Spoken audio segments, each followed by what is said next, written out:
একটু প্রসঙ্গে আসি, শাকিব খানের ওয়াইফ হিসাবে অপবিশ্বাসকে বেশি ভালো লাগে নাকি বুবলিকে বেশি ভালো লাগে আপনার কাছে? দুজনই ভালো, আমি কারোকে নিয়ে কথা বলতে চাই না, কারোর ওয়াইফ নিয়ে কথা বলার আমার ইচ্ছা নেই।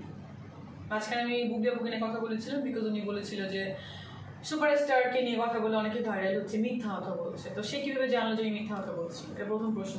সেকেন্ড কথা, দিদি খুব ভালো, তার সাথে আমার খুব ভালো রিলেশন, সুইট রিলেশন। তো সে কোনো প্রশ্নই করে নাই, কাউকে নিয়ে কথাই বলে না। দ্যাটস দ্য থিং, তার পার্সোনালিটি ভালো। অনেকেই বলাবলি করতেছে যে মিষ্টি ভাইরাল হওয়ার জন্য শাকিব খানের প্রসঙ্গটা আনতেছে, এখন কোনো সিনেমার কাজ নাই, বিভিন্ন ধরনের কথাবার্তা বলতেছে, আপনাকে নিয়ে উল্টাপাল্টা কথা বলে। আমার কিন্তু অলরেডি লাইমলাইটে 4টা ছবি সাইন করা, শুটিংয়ে যাচ্ছে 4টা সিনেমার, তো কাজ নাই মানে কি?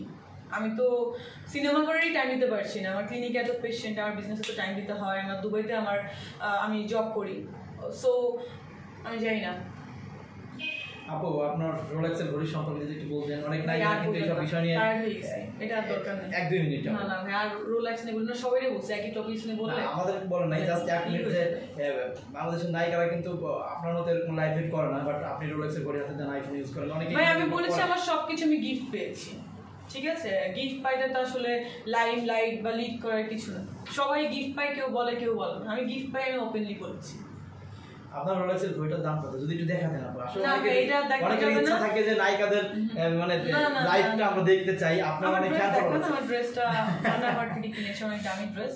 দ্যাটস দ্য থিং, আমার যা পরেছি অর্নামেন্টস দেখান, এটা এলবি থেকে কেনা, এটা হচ্ছে ভার্সাসি ব্র্যান্ডের, আমি নিজেই কিনেছি, কারণ আমি এত টাকা আর্ন করি, আমি কি 2 লাখ টাকা একটা অর্নামেন্টস কিনতে পারবো না?